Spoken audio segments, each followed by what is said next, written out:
በአዲስ ኪዳን እንግዲህ ሊትራሊ የክርስቶስ ከጎኑ የሚፈሰውን አሁን በብሉይ ኪዳን በጉ ሲታረድ ደም ይፈሰዋል። ሊትራሊ ፒውር ደም ምንም ወደዘር ደም ያን ደም ማንም አይጠጣም።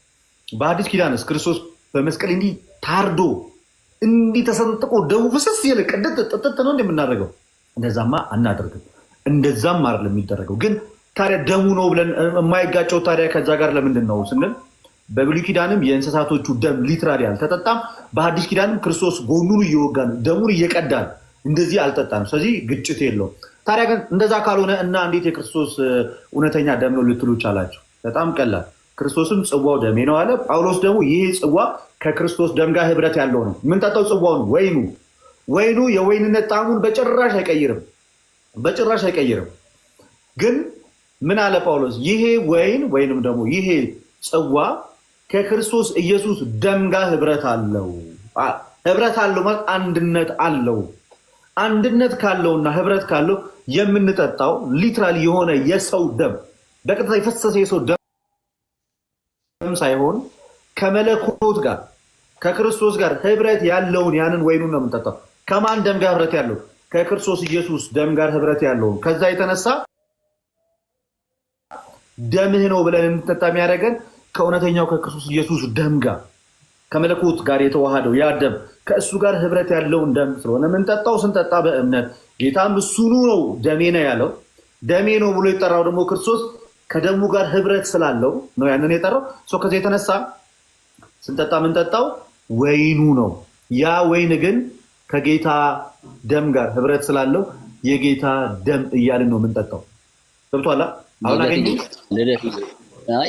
አንተ ጥያቄ አሁን መልሰህ ሙሉ ለሙሉ አላልከኝም። እሺ ወደ ሌላ እንሂድ። ይቀጥል። አንደኛ ህብረትና አንድ መሆን በጣም ይለያያል። ከክርስቶስ ጋር እንትን የለውም፣ ልዩነት የለውም። ጳውሎስ እኮ ሲናገር እኮ እንደዛ ነው ያለው። የምንባርከው አለ ያውም የምንባርከው የበረከት ጽዋ ከክርስቶስ ደም ጋር ህብረት። የግሪኩን ቃል ብታይ የግሪኩ ቃል አንድነት፣ ባልና ሚስት አንድ ህብረት ሆኑ ማለት አንድ ናቸው ማለት አይደለም።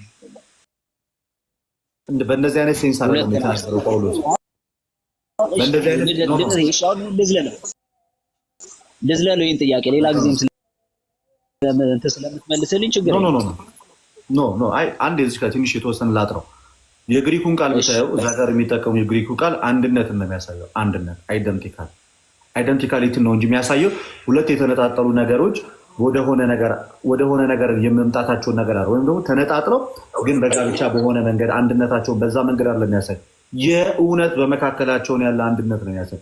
ዩኒየን የሚለው የእንግሊዝኛው ቃል፣ ህብረት የሚለው የአማርኛው ቃል አንድነት ወይም መነጣጠል የሌለ አንድነትን ነው የሚያሳየው። ገብተህ ሪፈር ማድረግ ትችላለህ። ከዚህ የተነሳ ጳውሎስም እውነተኛ ከጌታ ደም ጋር ህብረት ያለው አይደለምን የምንባረከው የበረከት ጽዋ ከክርስቶስ ኢየሱስ ደም ጋር ህብረት ያለው አይደለምን ነው እንጂ። በምንድን ነው ህብረት ሊኖሩ የቻለው? ሲጀመር ክርስቶስ ጽዋውን ብድግ አድርጎ ባርኮ ሲሰጣቸው ደሜ ነው ብሎ ስለሰጣቸው ጌታ ደሜ ነው ብሎ የጠራውን ያንን እኛም ደሜ ነው ብለን የምንጠጣው ከእውነተኛው ከክርስቶስ ደም ጋር ህብረት ስላለው እውነተኛ የጌታ ደም ነው ብለን እንድንጠጣ ያደርገናል። ሁለተኛ ማለት ነው ደሙን ራሱ ክርስቶስ ጠጥቷል አይደለ? ያችን ጽዋ ማለት ነው ሲካፈል ራሱን ጽዋውን አንስቶ እየጠጣ ነበር እኮ ክርስቶስ የራሱን ደም ጠጥቷል ማለት ነው። የራሱ እንደዚህ አይነት አይደለም። አሁን ማነጋገር ይቅርታ እንትን ነው። አሁን የኛውን ጥያቄ እንድመልስልህ ከላይ ያለውን ተግባብተናል፣ ተማምነናል። እሺ ተግባብተናል። አረካውም እንጂ ተግባብተናል። ልደት አንተ ባልከኝ እኮ መልስን አስቀምጣል። አንተ መታሰቢያ ነው ስትል ቅድም የጠየቁት ጥያቄ ነበር። እሺ መታሰቢያ ሰረስኩት እኮ መታሰቢያ የሚለውን አጠፋሁት። ትክክል ነው። እውነተኛ ደሙና ስጋ ነው። ስለዚህ እውነተኛ የጌታ ስጋና ደም ነው። ስጋና ደም ነው። ግን ጥያቄ ያስነሳለሁ። የኔ ጥያቄ ለምን በብሉይ ኪዳን ደም ስለማይል ከዛ ጋር ይጋጭብናል። አሁን መግባባት ያልቻልነው እኔና አንተን አንደርስታንድ መደረግ ያልቻልነው ሊትራሊ የሰው ደም ጠጥተናል ወይኛ ጠጥተናል ክርስቶስ እንደጠጥተናል። የክርስቶስ ደም ስለ ይሄ ክርስቶስ አለ ለምሳሌ ሰው ክርስቶስ ፍጹም ሰው ፍጹም አምላክ ነው አይደለ? ይሄ ሰውነታችን እንግዲህ ደምና ስጋን የያዘ ነው አይደል? ይሄ ቦዲያችን የሰው ስጋ ሲባል ደምና ስጋ ያዘ እኮ ልደት። አሁን እኮ የምንወስደው ደም እኮ ከክርስቶስ ጋር አንድ ደም ላለመረዳት ነው እንዲህ የምታወራው። እሺ ይኸው ዝም አልኩሽ። አሁን ለምሳሌ እኔ በሰውነቴ ውስጥ ደም አለ፣ ስጋ አለኝ፣ ደም አለኝ፣ አጥንት አለኝ። እኔ አሁን እዚህ ጋር ብወጋ የሆነ ነገር ጭረት ቢያገኝ ይደማል። ያ ሊትራሊ የሰው ልጆች ደም ነው። ያ ደም ክርስቶስ ኢየሱስ አለው። ምክንያቱም ከድንግል ማርያም ፍጹም ስጋን ስለተካፈለ፣ ፍጹም ስጋን ነፍስን ስጋን ስለተካፈለ ያ ደም አለው። ኦኬ አለው። እና እኛ የምንጠጣው ያንን ደሙን ነው ወይ? ሊትራሊ ከሰውነቱ ውስጥ የሚፈሰውን ደም ነው እሱ የምንጠጣው አላለም። እሱን እንጠጣለን አላለም።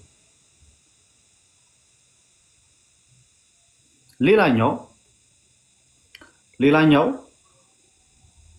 ማርክ ሊደረግበት የሚገባው ትልቁ ፖይንት ክርስቶስ ኢየሱስ ያንን ወይኑ ሊትራሊ ገና ከጸሎቱ በፊት ወይም ጌታ ከማመስገኑ በፊት ወይን የነበረው ያ ማንነት ያ የወይንነት ማንነት ልክ ክርስቶስ ደሜ ነው ሲል ወይንነቱ የወይኑን ኔቸር ሳይቀይር ሳይለወጥ ክርስቶስ ባርኮና ቀድሶ ለሐዋርያቱ ስለሰጣቸው እና ደሜ ነው ስላለው በሚታየው ወይን የኢየሱስ ክርስቶስን እውነተኛ ደም እንቀበላለን ብለን እንድናምን ያደረገን ዋነኛው ነገር ምንድን ነው? ክርስቶስ አመስግኖ ደሜ ነው ስላለ ከምኑ በኋላ ከጸሎቱ በኋላ። ስለዚህ እኛም ስንቀበለው ከዛ በኋላ እንዴት ሆኖ ደሙ ሆነ፣ በምን አይነት ማትስ ደሙ ሆኖ መጣ ብለን አይደለም። በእምነት ደሜ ነው ያለውን ክርስቶስ የስ ደም ነው ብለን መቀበል ነው። በቃ ሌላኛው አንተ በምትለው ማለት ነው አሜን ብለን መቀበል ነው ማለት ነው። ገብቶኛል። አሁን የምንበላው ስጋውንና ማን ነው ቂጣውንና ወይኑን ደሙ ነው፣ ስጋው ማን ነው ቂጣው ደግሞ እንጀራው ነው ብለን የተፈጥሮ እንትኑን ሳይለቅ መቀበል በእምነት ማለት ነው። ልክ ነኝ? ምክንያቱም ክርስቶስ ኢየሱስ ምን ብሎ ስለሰጣቸው ሲሰጣቸው እንካችሁ ደሜ ነው ስላለ ደም ሳይሆን ማለት ነው ደሜ ነው ብሎ የሰጣቸው ወይኑን ነው አይደለ? ክርስቶስ ስለዚህ እኛም ደም ነው ብለን የምንጠጣው ያንን ወይኑን የክርስቶስ ደም ነው ብለን የምንጠጣው በእምነት እሱን ነው። በቃ ታዲያ ከኔ ጋር ምን አጋጭ ታዲያ? እንደዚህ ምሳሌ ነው ያልኩት አይደል? እኔ ምሳሌ ነው ያልኩት። ኖ አንተ ምሳሌ ያልከው እኮ ጀስት ምሳሌ ከሆነ ሪሜምበራንስ ከሆነ ያ ነገር ምንድን ነው? ለኃጢአት ስርየት መሆን አይችልም። ገና ከጅምሩ ለምሳሌነት ነው እንጂ ከኃጢአት ስርየት ጋር ከዘላለም ሕይወት ጋር ምሳሌ የሆነ ነገር በጭራሽ ሊገናኝም ሊያገናኘውም አይችልም። ከዚህ የተነሳ ሲጀመር ምሳሌ ነው ያለው ደግሞ በቀጥታ ስጋውና ደሙን አይደለም። ይህንን ለመታሰቢያ ያድርጉት። ይቅርታ ምሳሌ ሳይሆን ምሳሌ የሚል ቃል የለም። ገና ሲጀመር ምሳሌ የሚል ቃል የለም። መታሰቢያ ነው የሚለው። ለመታሰቢያ አድርጉት ብሎ እየተናገረ ያለው ያንን እውነተኛውን የክርስቶስን ስጋና ደም በምንቀበልበት ሰዓት ላይ ክርስቶስ ኢየሱስ ሞቱና ትንሣኤውን ስለምናስበው። እሺ ይሁዳ ያንን እንትን የዘላለም ሕይወት ሰጥተዋል ካልከኝ ይሁዳ በልቷል። ይሁዳ የዘላለም ሕይወት አለ ወይም ደግሞ የዘላለም ሕይወት ልደት አንዴ ይቅርታ፣ የዘላለም ሕይወትና በሕያው ነፍስ መካከል ያለውን ልዩነት ልትነግረኝ ትችላለህ? ማለት የመጀመሪያው ሰው አዳም ወደዚህ ምድር ሲመጣ ማለት ነው የዘላለም ሕይወት አይደለም የነበረው ሕያው ነፍስ ነው ያለው። የሕይወትን እስትንፋስ በአፍንጫው እፍ ሲልበት ሰውም ሕያው ነፍስ ያለው ሆነ ብሎ ወደዚህ ምድር መጣ። የዘላለም ሕይወት ማለት ግን የማይጠፋ ከእግዚአብሔር የሆነ ሕይወት ማለት ነው። ልክ ነኝ? የዘላለማዊ ሕይወት የማይሞት ሕይወት ማለት ነው። የዘላለም ሕይወት ማለት የማይሞት ሕይወት ማለት አይደለም። በመጀመሪያ ደረጃ ሞት ስትል እየለየ ማውራት መቻል አለበት። ከሰዎች አንጻር ስትናገርና ከእግዚአብሔር አንጻር ስትናገር ነገሮችን በሁለት መንገድ ከፍለህ ልትመለከታቸው ይገባል። የዘላለም ሕይወት ከእግዚአብሔር አምላክ ሲሰጥ አንኮንዲሽናሊ ነው። ከሰዎች አንጻር ሲሆን ደግሞ የዘላለም ሕይወት ኮንዲሽናሊ ነው። የሰው ልጅ የተሰጠውን የዘላለም ሕይወት ጠብቆ ካልኖረ እና በነፃ ፈቃዱ ከዛ ነገር የሚወጣ ከሆነ የዘላለም ሕይወት ሉዝ ያደርጋል። ልክ ይሁዳ ለምሳሌ ከክርስቶስ ጋር ነበረ፣ ምርጫው ግን ሌላ ሆነ። ምርጫው ክርስቶስን መሸጥ ሆነ። ክርስቶስን አንዴ አዳምጠኝ፣ ክርስቶስን መሸጥና ክርስቶስን አሳልፎ መስጠት ሆነ። በገዛ ፈቃዱ የተቀበለውን በገዛ ፈቃዱ የተቀበለውን መዳንና የዘላለም ሕይወት ወዶና ፈቅዶ የዘላለም ሕይወቱን ሉዝ አደረገ ማለት በገዛ ፈቃዱ። ሰው ነፃ ፈቃድ አለው። እግዚአብሔርን የማመንም ካመነም በኋላ የመካድ ነፃ ፈቃድ አለው። የሰው ልጅ ከእግዚአብሔር እቅፍ ወጥቶ የሚሄድ ነፃ ፈቃድ አለው። የሰው ልጅ እኔ ዛሬ ላይ ተነስቼ እግዚአብሔርን አላምነውም፣ ከዚህ በኋላ እግዚአብሔር አምላክ አይደለም፣ ይህ ሕይወት አይሰጥም ብዬ የመሄድ መብት አለ። ነፃ ፈቃድ ኖ አይ ክርስቶስማ አምላክ ነው የዘላለም ሕይወት ይሰጣል ብዬ ከጸናው ጳውሎስ እንደተናገረ የዘላለም ሕይወት ተካፋይ ትሆናላችሁ። እኛ የምናምነውን የዘላለም ሕይወት አለን ነው which is ከሞት በኋላ ባለው ሕይወት አሁን ላይ አለን ብለን ነው የምናምነው። ከዛ ሩጫ ሩጫችንን ልንጨርስ ይገባል። እያንዳንዱ ሰው በምድር ላይ የተሰጠውን ሩጫ ይጨርሳል። ልክ ጳውሎስ ሩጫዬን ጨርሻለሁ፣ ሃይማኖቴን ጠብቄያለሁ፣ የድል አክሊል ይጠብቀኛል ብሎ እንደተናገረ እስከ መጨረሻው የጸና እርሱ ይድናል እንደሚል ወንጌል እስከ መጨረሻው የጸና እርሱ ይድናል እንደሚል ድኛለሁ፣ እየዳንኩኝ ነው፣ እድናለሁ በሚለው በዚህ በተስፋ ቃል ውስጥ የሰው ልጆች በክርስቶስ ኢየሱስ ኃይል በጸጋው ድጋፍ ይሄ ሰውነታቸው ለኃጢአት እንዳይገዛ እያደረጉ ሐዋርያ ጳውሎስ እንደተናገረ ሮሜ መልእክት ምዕራፍ 6 ላይ ለኃጢአት እንዳይገዛ በሞተ ወይም ደግሞ በዚህ በሚሞት ስጋችን ኃጢአት እንዳይነግስ እያደረግን ከኖርን የዘላለም ሕይወትን ምን እናደርጋለን? ገንዘብ እናደርጋለን። ክርስቶስ ያን ጊዜ ይመጣል። ለእያንዳንዱ ሁላችን በክርስቶስ ኢየሱስ የፍርድ ወንበር ፊት እንገለጣለን አለ። በጎ እንዳደረገ መልካም ሁሉም በክርስቶስ ኢየሱስ የፍርድ ወንበር ፊት ይቀበላል፣ ብድራትንም ይቀበላል ከክርስቶስ ኢየሱስ።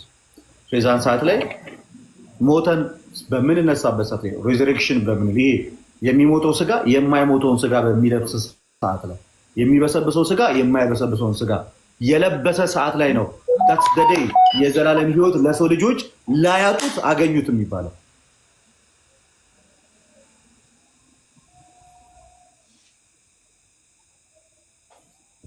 ይሰማል?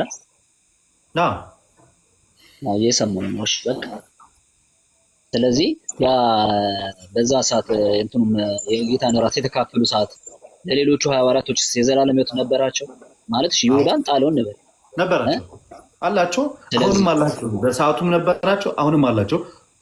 ልደቴ ጥያቄ ምን መሰለህ? የጌታን አንድ የተካፈሉ ጊዜ ያውን የቆረሱትን እንጀራንና የጌታን ደም ማለት ነው የቆረሱትን የጠጡትን ጽዋ የተካፈሉ ጊዜ የዘላለምን ሕይወት ተቀብለዋል ማለት ነው። የዛን ሰዓት ይሁዳ ተወክሏል፣ እሱ አጥቶታል። እነኛ የቀሩት 11 ነበራቸው። አዎ አልኩኝ እኮ አልሰማኝም። እንዴት ያለ መንፈስ ቅዱስ መውረድ የዘላለም ሕይወት እንዴት ሊያገኙ ቻሉ? በጣም ጥሩ። አንድ ሰው ለመዳን ምን ያስፈልገዋል? በዋነኝነት አማኝ መሆን አለበት። የጌታን ስጋና ደም መቀበል አለበት። የመንፈስ ቅዱስን ወይም ደግሞ በመንፈስ ቅዱስ መሞላት አለበት። ሐዋርያት መንፈስ ቅዱስ እንዳልተቀበሉ አንተ በምን አወቅ? በየትኛው እንትን በበሉ ሰዓት? ከዛ በኋላ እኮ እንትን መጣ። አንተኛ ሞቶ ከተነሳ በኋላ እንዳልተቀበሉ በምን አወቅ? ተቀበሉን ግልጽ ነው እኮ። ኢየሱስ ገና ስላልሞተ መንፈስ አልወረደም ነበር፣ ስላልከበረ መንፈስ አልወረደም ነበርና ይለይለ እንዴ? እንዳጠቃላይ ሐዋርያት መንፈስ ቅዱስን እንዳልተቀበሉ በምን አወቅ አንተ? አልተቀበሉም። የእግዚአብሔር የትንቢት ቃል በኢዩኤል የተነገረው የትንቢት ቃል የተፈጸመው ሐዋርያት ሥራ ምዕራፍ 2 ላይ ነው። እነሆ ከሥጋ በለበሰ ሁሉ ከመንፈስ ያፈሳለሁ የሚለው የትንቢት ቃል የተፈጸመው የዛን ጊዜ መንፈስ ቅዱስ ሲወርድ ነው። ክርስቶስ ኢየሱስ ሐዋርያትን እጁን ጭኖ እፍ አለባቸው የሚል ፓርት የለም። እሱ ያለው ሞቶ ከተንካለ በኋላ ከተነሳ በኋላ በመጨረሻው ሰዓት ከትንሣኤው በኋላ ነው። ከማረጉ በፊት ክርስቶስ ከነሱ ጋር በነበረበት ሰዓት ላይ ሐዋርያት ሥራ ላይ ከመድረሳቸው በፊት ሐዋርያት መንፈስ ቅዱስን አልተቀበሉም ነበር። አልተቀበሉም። ልደት ከራስ የበሉት እሱ ብሎ መንፈስን አልሞላባቸውም። እሱ የሞላባቸው እኮ ሞቶ ከተነሳ በኋላ ነው። እራቱን የበሉት እኮ ከመሞቱ በፊት ነው። የፈለኩት አንዴ አዳምጠኝ፣ ተረጋጋና አዳምጠኝ። ሐዋርያት ሥራ ላይ ከመድረሳቸው በፊት ከማረጉ በፊት ነው የምልህ። ከማረጉና ወደ ሰማይ ሄዶ ከ50ኛው ቀን ከ10ኛው ቀን በኋላ ነው አይደል የሰጣቸው መንፈስ ቅዱስ ይላከው? በበዓለ ሃምሳ ከዛ በፊት ክርስቶስ ኢየሱስ ወደ አባቱ ከማረጉ በፊት ሐዋርያትን እፍ ብሎባቸው መንፈስ ቅዱስን አልሞላቸውም? ሞልቷቸዋል። በጣም ጥሩ። ስለዚህ ሐዋርያት አስቀድሞ መንፈስ ቅዱስን አልተቀበሉም ብለን መናገር አንችልም። ክርስቶስ ኢየሱስ ከማረጉ በፊት ማለት ነው። እዛ ከመድረስ በፊት እዛ ወደ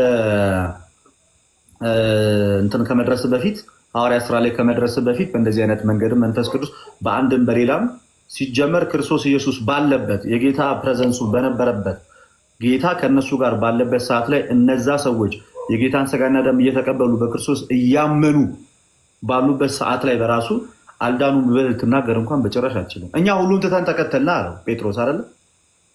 ገና ጌታ ከሞቱ ከዛ ምን አለው? ከዛ ለዘላለም ምን አለው? ከዛ በምድር 100 እጥፍ አለ አይደለ? በሰማይም ደግሞ ይዘላለም በ12 የእስራኤል ነገር ላይ ትፈርዳለህ አላለም ብሏል እኮ። የታጩ ናቸዋ። ኖ ትፈርዳላችሁ ነው ያላቸው። ትፈርዳላችሁ። ስለዚህ እነኚህ ሰዎች በዚህ ትንቢት ውስጥ እነዚህ ሰዎች የዘላለም ሕይወት ሳይኖራቸው ነው ይሄ ሁሉ ቃል ሲሰጣቸው ትፈርዳላችሁ ሲባላችሁ የነበረው የዘላለም ሕይወት ሳይኖራቸው ነው። ከጌታ ጋር ቁጭ ብለው ማዕዱን በሚካፈሉ ሰዓት ላይ የዘላለም ሕይወት ሳይኖራቸው ነው የነበሩት ማለት ነው። እሺ እንደዚህ ከሆነ ልደትሽ አንተ ያልከኝን ቃል ልቀበልና ያለ መንፈስ ቅዱስ መውረድ የዘላለም ሕይወት ማግኘት ይቻላል ማለት ነው። አይ ለምን አይቻልም ነው ሕይወትን የሚሰጠው መንፈስ አይቻልም። ይኸውልህ አሁን የኔን ንግግር አንድ አዳምጠኝ ልደት፣ አንድ ነገር ላስረዳ። ሙሉ ለሙሉ አዳምጣለሁ፣ ችግር የለውም። እኔ አሁን ልማርህ ነው ልከራከርህ አይደለም። ውስጤ ግን ጥያቄ ያለብኝን ነገር እጠይቅሃለሁ፣ ችግር የለውም። ጥያቄዎችን እኮ እያነሳህ ነበር። አንተ አሁን እየጠየቅ ያለኸው ምን መሰለህ? ክሊርሊ የተቀመጠውን የመዳን ትምህርት ወደ ጎን አድርገኸው ኤክሰፕሽናል የተደረጉትን ነገሮች ነው እያነሳ ያለው። ኢትስ ኦኬ። በሐዋርያቶቹ የመዳን ዙሪያ ላይ እየተነጋገርን ምንም ችግር የለውም።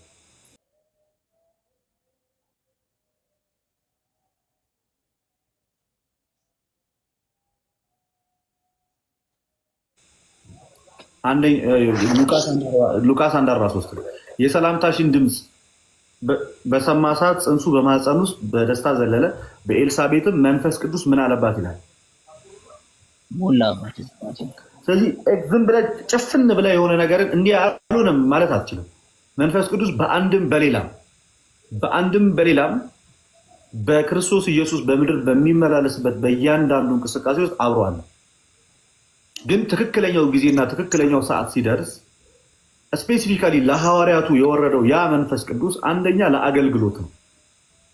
ወርዶ ምንድን የሰጣቸው? ኃይልን እስክትቀበሉ ድረስ በኢየሩሳሌም ቆዩን ያላቸው። በዛ ሞመንት ላይ አልዳኑም ማለት አይደለም። ኦልሬዲ እኮ እጁን ጭኖ መንፈስ ቅዱስን እፍ ብሎባቸዋል እነዚህ ሐዋርያት። ኦኬ ኦልሬዲ በክርስቶስ ኢየሱስ የሆኑ ናቸው። ታዲያ መንፈስ ቅዱስ በእነሱ ላይ የወረደው ድጋሚ ለምንድን ነው? ሚዩት አድርገው ቆይ አንዴ፣ አንተን የሆነ ድምፅ እየረበሸ ነው። ስለዚህ ከሐዋርያት ሥራ ምዕራፍ 2 በፊት መንፈስ ቅዱስ በማንም ላይ አልወረደም ብለን መናገር አንችልም። በኤልሳቤጥ እንኳን በመንፈስ ቅዱስ ተሞልታ የተናገረችውን እናውቃለን። እሱ ብቻ አይደለም። ተመልሰን ስንመጣ ሐዋርያት ራሱ በዮሐንስ ወንጌል ምዕራፍ 20 ላይ በተዘጋ በር በሚጸልዩ ሰዓት ላይ ክርስቶስ ኢየሱስ እፍ ብሎባቸዋል፣ እጁንም ጭኖ መንፈስን ሞልቷቸዋል። ይሄ ማለት ሐዋርያት ሥራ ላይ ጌታ ሄዶ አጽናኙ መንፈስ ከመላኩ በፊት ነው። ያ መንፈስ ወደ ሐዋርያቱ የመጣው በባለ 50 ስላልዳኑ ነው። ሊያድናቸው እኮ አይደለም ያ መንፈስ ቅዱስ የመጣው። ከዛ በኋላ ያ መንፈስ ቅዱስ በሌሎቹ ሰዎች ላይ ወርዷል እንዴ? ልክ ለሐዋርያቱ እንደወረደው መውረድ የጀመረው ከምን ሰዓት በኋላ ነው? አምነው ወደ ህብረቱ ከመጡ በኋላ። ስለዚህ ለሐዋርያት ያ መንፈስ ቅዱስ ሲመጣ አንደኛ ምን እንዲጀምሩ ነው? ኃይልን ተቀብለው አገልግሎታቸውን እንዲጀምሩ። ኃይልን ተቀብለው ምን እንዲጀምሩ? አገልግሎታቸውን እንዲጀምሩ። አንድ ሁለተኛ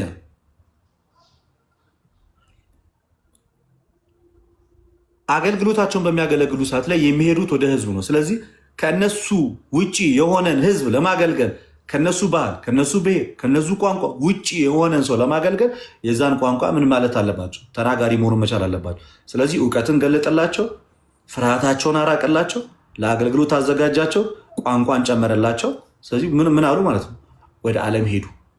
ክርስቶስ ኢየሱስ ወደ ሰማይ ከማድረጉ በፊት ሐዋርያት በጌታ ያመኑ ናቸው፣ መንፈስን የተቀበሉ ናቸው፣ የጌታን ስጋና ደም የተቀበሉ ናቸው፣ የዳኑም ጭምር ናቸው። ይህ ምንም የሚያጠራጥር ጉዳይ የለውም።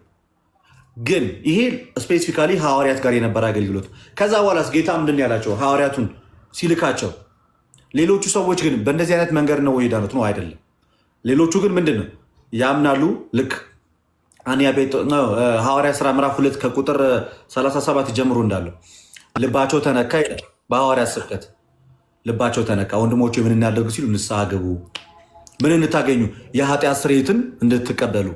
ቴንኪው ቅዱስዬ፣ የመንፈስ ቅዱስንም ስጦታ እንድትቀበሉ። ስለዚህ ከሐዋርያት በኋላ ለተነሱት የመጀመሪያ አማኝ ክርስቲያኖች ንስሐ መግባት፣ መጠመቅ፣ የጌታን ስጋና ደም መቀበል ሳይመልቲኒየስሊ ኦን ደ ስፖት የሚሆን እዛው ጋር የሚሆንላቸው። የሐዋርያት አካሄድ እንዴት ነበር?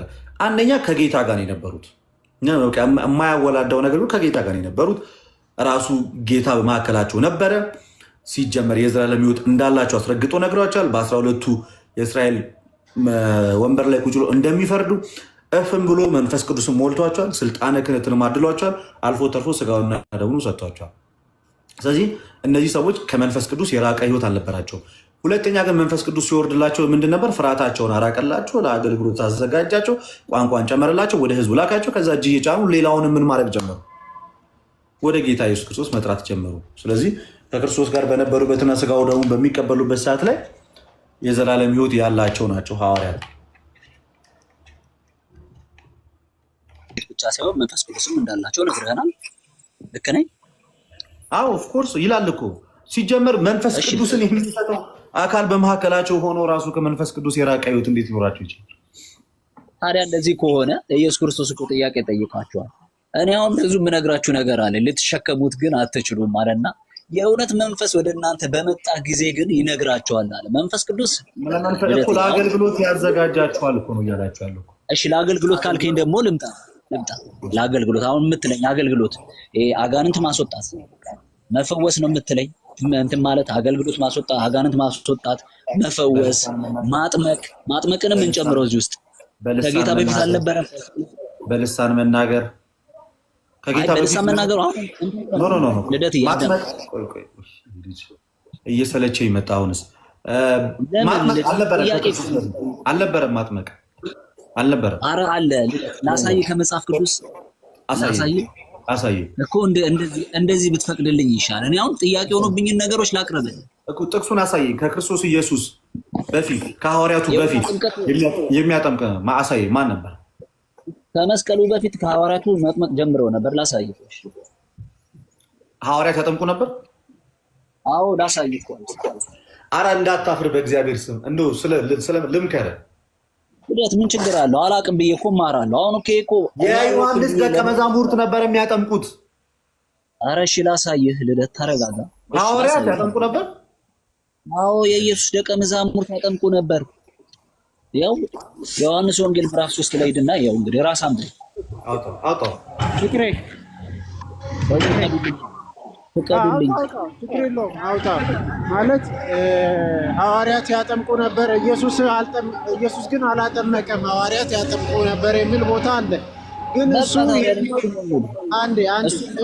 እሱ ማለት ነው ይሄኛው ጥምቀት አይደለም፣ አይገናኝም ሲጀመር ማለት ነው። ይሄኛው የአዲስ ኪዳን ጥምቀት ክርስቶስ ከሞተ ከተነሳ በኋላ የተሰጠ ነው እንጂ ከዛኛው ጋር አንድ አይደለም። ይሄ ከዛም በፊት የነበረው ማለት ነው። ለሁለት ልንለየው ነው ማለት ነው። ልክ ነው። ሐዋርያቱ ያኛው ድነት ከተፈጸመ በኋላና ሳይፈጸም በፊት የሚለው ማለት ነው። ያኛው የዮሐንስ ጥምቀት ስር የሚካተት ነው። ዮሐንስ ጥምቀት ምንድነው? የኃጢአት ስርየትን ያው ለኃጢአት ስርየት መንገድ የሚያዘጋጅ ነበረ። የንስሐ ጥምቀት ነበረ። ሰዎች ወደ ክርስቶስ እንዲመጡ መንገድን ምን የሚያደርግ ነበረ? የሚጠርግ ነበረ ማለት ነው። ይሄኛው የአዲስ ኪዳን ከክርስቶስ ጋር የምንሞትበት የምንነሳበት አዲስ ማንነት የምንይዝበት ነው። ከዛ አንጻር ማየት አለብን። ይሄኛው ትእዛዝ አልታዘዙም። ያን አሁን ሰማሁኝ። ልክ ነው። የውሃ ጥምቀት ሐዋርያቶቹ ጀምረዋል። አሁን ልደት ነው። ልደት በቃ እዛ ጋር ሐዋርያቶቹ ማጥመቅ የጀመሩት ኢየሱስ ክርስቶስ ገና ሳይሰቀል ነበረ። ሳይሰቀል ያጠምቁ ነበረ። ቆይ አሁንም አጋንንት ያስወጡ ነበረ። ይቅርታ አሁንም ይሄንን ጥምቀት ከዛኛው ጋር እንዳታደርግ እሺ። አንተንም ቀጥሎ ጠይቃለሁ። መክብዬ ለብረም ራሱ እኮ እዚሁ ላይ ራሱ ያኛው ጥምቀትና ይሄኛው ጥምቀት በጣም የተለያየ ነው። ያኛው ማለት ድነት ከመፈጸሙ በፊት የነበረ ሐዋርያት ያንን ሲያደርጉ ነበር ነው። እኔ ልናገር የፈለኩት የውሃ ጥምቀት ነበር። የኔም ጥያቄ እኮ ምን መሰለ፣ አሁን ያልተግባባ ነው። ምን መሰለ፣ እኔ አሁን በጣም አካሄድ ስልችት ስላለኝ ነው እንጂ እሺ ልደትዬ፣ በቃ ነገ ልምጣ። እንደዚህ ነው ችግር የለም። ሌላ ቀን አንተ በምትከፍት ሰዓት ገባና የተወሰነ ጥያቄ አብረን እሺ። የሆነ አሁን ደጋግመን በጣም ብዙ ጊዜ ያወራነውን ነገር አንዳንዴ የሆነ በቃ አይደለ ያለ መግባባት ደረጃ ስደርስ ይሁን ይሰለች። ጥምቀት የውሃ ጥምቀትማ ዮሐንስም ጥምቀት እኮ ነበር አለ። ዮሐንስም ደቀ መዛሙርት በሰዓቱ ያጠምቁ ነበር። እኛ ግን የውሃ ጥምቀት ብለን የምናምነው የኃጢአት ስርየት የሚሰጠው የውሃ ጥምቀት እና የንስሐ ጥምቀት ተብሎ የነበረው ነው። ለሁለት ከፍለን ነው። ሲጀመር የንስሐ ጥምቀት የተባለው በመንፈስ ቅዱስ ኃይል የታተመም አይደለም። እሱ ለሰው ልጆች ማዘጋጃ መንገድ ጠራጊ የነበረው ዮሐንስ፣ የእሱም ደቀ መዛሙርት የሚያደርጉት የነበረው ያንን ነው። የጌታ ሐዋርያት አጥምቁ ተብሎ ሲያጠምቁት የነበረው ግን ያ ጥምቀት ከክርስቶስ ኢየሱስ ሞትና ትንሣኤ በኋላ የተሰጣቸው ትእዛዝ። ምክንያቱም ያ ጥምቀት ልክ ጳውሎስ ሮሜ ምዕራፍ 6 ከቁጥር 3 ጀምሮ ሲናገር ሞትን በሚመስል ሞት ከእሱ ጋር አንድ ከሆንን ትንሣኤን በሚመስል ትንሣኤ ከእሱ ጋር አንድ እንሆናለን። የተጠመቅን ሁላችን ከሞቱ ጋር አንድ እንሆን ዘንድ በጥምቀት ከእርሱ ጋር እንደተቀበርን እናውቃለን አለ። ስለዚህ በጥምቀት ከክርስቶስ ኢየሱስ ጋር አንድ የሚያደርገው ጥምቀት የኃጢአት ስርየት ጥምቀት፣ የልጅነት ጥምቀት፣ አንዲት ጥምቀት ተብላ የተነገረችው ምን የምታደረጓ ጥምቀት ከክርስቶስ ኢየሱስ ሞትና ትንሣኤ ጋር አንድ የምታደረጓ ጥምቀት። በቃ አለ፣ ሌላ ነገር የለም። ኦኬ፣ የተወሰነ ሂድበት እስኪ አንተም ቃሉት ያሰማለን። ልክ ነው። ምንድነው በአጠቃላይ በብሉይ ኪዳን ውስጥ ጥምቀት ነበረ። ከበፊትም ለድህነተ ስጋም ሆነ ለንስሐ መንገድ የሚሆን ጥምቀት ነበሩ። ንዕማን የዳነበት ጥምቀት ነበረ፣ ለአዲስ ኪዳን ምሳሌ የሚሆን። ለኃጢአት ስርየት ብሎ ዮሐንስ ሲያጠምቅ ነበር አለ፣ ለአዲስ ኪዳን የሚሆን ጥላ ማለት ነው። ጥላ ነበሩ ማለት ነው በፊት የነበሩ ሲያከናውኑ እና በብሉይ ኪዳን ውስጥ ይደረግ ነበረ። የውሃ ጥምቀት አለ ምናምን፣ ችግር የለም። ስለዚህ ለአዲስ የዘላለም ሕይወት የሚሰጥ ነው አይሰጥም? የብሉይ ኪዳን ለአዲስ ኪዳን ግን ጥላ ነው። የአዲስ ኪዳኑ ግን የዘላለም ሕይወትን የሚሰጥ ነው። አሮጌ ማንነታችን ጥለን ክርስቶሳዊ ማንነታችንን የምንለብስበት ነው። ክርስቶስን የምናገኝበት ነው። ሮሜ ምዕራፍ 6 ላይ የተጠቀሰው ይሄ ነው። ከክርስቶስ ጋር የምንሞተው በዚህ ነው። ከክርስቶስ ጋር የምንነሳው በዚህ ነው። ሰው አዲስ ሕይወትን እንመላለስ ዘንድ ሞተን ተነስተናል። ኢሴንሻል ፎር ሳልቬሽን። በቃ ሰው ከዛ አንጻር ነው መታየት ያለበት። እሱ ራሱ በነገራችን ለኃጢአት ስርየት ብሎ ነው የሚያምነው ይሄ ልጅ እና ፍቅሬ ሜይ ቢ ነገ መምጣት ትችላለህ፣ ትጠይቃለህ። እኔም ቤት ስከፍት መምጣት ትችላለህ። ለምን የኃጢአት ስርየት ብሎ ስለማያምኑ ሌሎች። አንተ እንግዲህ ለብቻ ቤተ እምነትን ለይተህ ከሙሉ ወንጌል ማለት ነው ለኃጢአት ስርየት ታምናለህ። ሌሎቹ ግን በጣም ይገርማል። ግን በጣም ብዙ አይነት ትምህርቶችን እናገኛለን በዚህ ውስጥ እና ልደቴ ቃሎት ያሰማለን። ቀጥል። አሜን። በቃ እየጨረስን ስለሆነ አሁን እግዚአብሔር አምላክ የተመሰገነ ይሁን። መንገድ ላይ ስለሆንኩ ነው። ሶሪ፣ ችግር የለውም። በጣም ደስ ይላል። እንደዚህ ላይቭ እየመጣችሁ ሁላችንም እንድትማማሩ መልእክቴን አስተላልፋለሁ። እግዚአብሔር አምላክ ይርዳን። የጌታችን የኢየሱስ ክርስቶስ ጸጋና ሰላም ከሁላችሁ ጋር ይሁን። ከቻልን ማታም ድጋሚ